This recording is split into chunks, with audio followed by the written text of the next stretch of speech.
Assalamualaikum warahmatullahi wabarakatuh.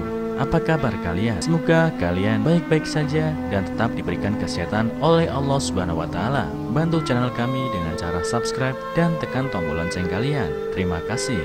Semoga kisah ini bermanfaat. Ayah memaksaku menikah dengan pria bisu. Aku kabur di malam pernikahan. 4 tahun kemudian saat pulang ke rumah aku pun menangis. Cinta itu memang unik. Anak-anak muda yang dimabuk asmara terkadang lupa diri oleh yang namanya cinta. Kemudian kehilangan kendali diri dan bahkan menyakiti orang-orang yang sangat dekat dengan mereka. Namaku Asiu, tinggal bersama ayah sejak kecil. Dia adalah sesosok ayah sekaligus ibu bagiku, sehingga hubunganku sangat dekat dengan ayah. Bahkan sejak kecil aku telah memikirkan kelak jika menikah harus mencari sosok pria seperti ayah. Ibuku sudah meninggal puluhan tahun yang lalu, dan ayahku tidak pernah menikah lagi sejak kepergian ibuku. Di atas meja di samping tempat tidurnya masih tersimpan foto pernikahan mereka. Aku tahu ayahku sangat mencintai ibu. Di usiaku yang ke-19 ketika itu aku menjalin cinta dengan seorang pria dari luar daerah. Orangnya baik dan gagah juga humoris. Setiap hari selalu menghiburku dengan canda ceria yang lucu. Dan aku merasa sepertinya telah menemukan sesosok pria seperti ayah dalam dirinya. Tak lama kemudian aku mengenalkan pacarku pada ayah. Ayah bertanya padanya apa rencananya di masa depan bersamaku. Dia tampak terbata-bata, tidak tahu apa yang harus dikatakan.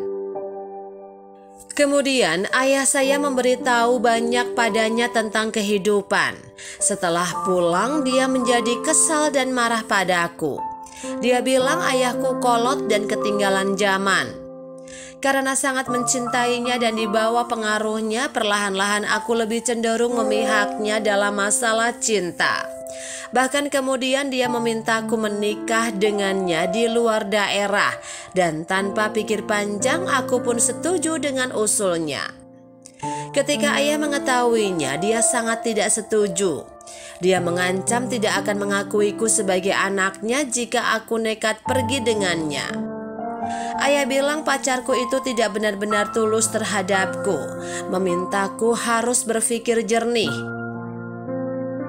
Hingga akhirnya aku pun putus dengan pacarku, bukan karena pacarku tapi aku dikurung tidak boleh keluar oleh ayahku. Setelah putus, hubunganku dengan ayah berubah drastis.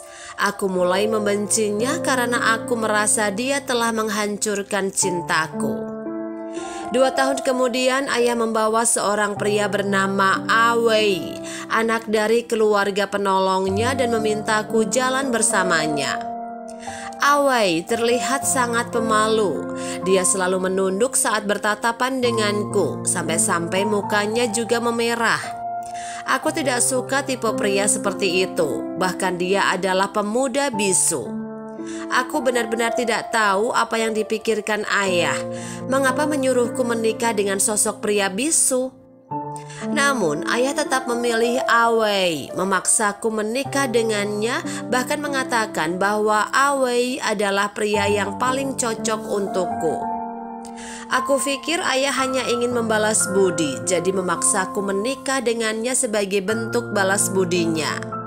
Bagaimanapun, ayah juga tidak peduli dengan kebahagiaanku. Pada malam pernikahan itu, aku kabur dari rumah.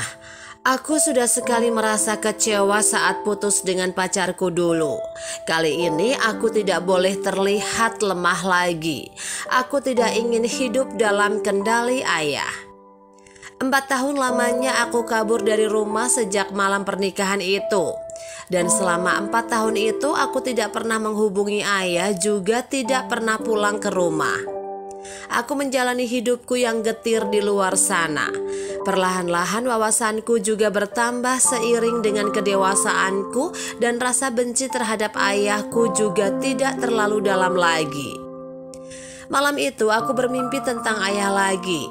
Dalam mimpi itu ayah memanggilku pulang dan saat bangun bantalku tampak basah oleh air mataku. Akhirnya aku memutuskan untuk pulang. Keesokan paginya aku naik pesawat pertama untuk pulang. Perasaanku tak menentu sesampainya di kampung halaman. 4 tahun lamanya aku tak pernah menginjakkan kakiku lagi di kampung halamanku. Aku merasa asing sekaligus akrab melihat suasana kampung kelahiranku. Tiba-tiba aku merasakan kesedihan yang tak bisa kulukiskan dengan kata-kata. Entah apakah ayah baik-baik saja selama ini, apakah keluarga di rumah baik-baik saja. Perasaanku berkecamuk tak menentu. Halaman rumahku tampak sunyi dan terlihat sangat bersih dengan deretan bunga-bunga yang tak pernah kulihat sebelumnya. Perasaanku agak lega setelah melihat suasana itu. Setidaknya tidak terjadi hal-hal yang tidak diharapkan dan masih ada orang di rumah. Aku melihat pintu rumah tidak tertutup rapat dan terdengar suara seorang pria yang terasa asing. "Ayah, apakah airnya panas? Beritahu aku ya kalau panas. Aku akan menambahkan air dingin." Perlahan aku mendorong pintu dan pemandangan di depanku membuatku menangis seketika. Ternyata Awei, pria bisu yang kutinggalkan di malam pernikahanku itu sedang mencuci kaki ayahku. Aku melihat air mata ayah berlinang sambil berkata, "Awei, ayah minta maaf. Waktu itu ayah memang bermaksud menikahkan putriku dengan kamu untuk membalas budi kebaikan ayahmu.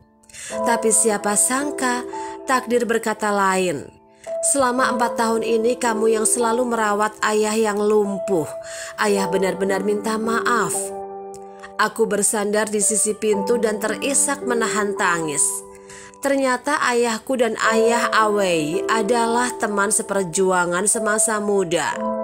Ayah Awei mengorbankan dirinya demi menyelamatkan ayah ketika melaksanakan sebuah misi ketika itu. Awei yang mengetahui hal itu merasa sangat terpukul dan tidak bisa menerimanya, hingga akhirnya dia menjadi bisu. 18 tahun kemudian ayah kehilangan dompetnya di jalan. Kebetulan Awei yang menemukan dompet itu dan berdiri di sana menunggu orang yang merasa kehilangan dompet itu kembali ke tempat itu. Saat itu ayah merasa sangat familiar dengan sosok pemuda di depannya. Tak lama kemudian baru ingat Awei adalah putra dari kawan seperjuangannya. Setelah itu ayah membawa Awei pulang. Ayah tahu persis Awei adalah sosok pria yang baik dan dapat dipercaya. Karena itulah ayah memintaku menikah dengannya. Setelah aku kabur dari malam pernikahan itu, ayah marah-marah dan jatuh stroke saking emosinya ketika itu. Pada saat itu tidak ada anggota keluarga lain di rumah. Awei yang cemas dan panik juga tidak bisa berbicara itu berusaha keras untuk berteriak. Dan siapa sangka mungkin karena saking paniknya tiba-tiba saja dia bisa berteriak, "Tolong!" Dan sejak itu dia pun tidak bisu lagi. Selama 4 tahun terakhir ini Awei lah yang merawat dan mengurus dengan tulus semua kebutuhan ayahnya. Ya Tuhan, aku benar-benar anak durhaka. Selama ini Awei yang melakukan semua kewajibanku sebagai seorang anak mengurus ayah. Berpikir sampai di situ aku menutup mulutku sambil menahan tangis yang tak kuasa ku bendung lagi.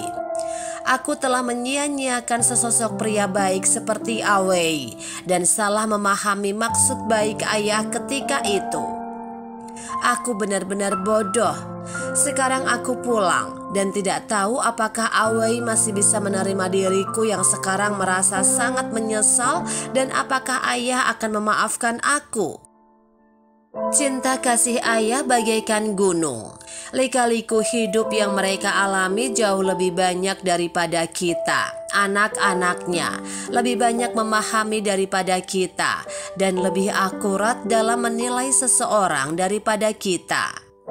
Mungkin ada kalanya cara penyampaian mereka membuat kamu merasa kesal, Tetapi yang pasti orang tua kita tidak akan pernah menyakiti kita, anaknya.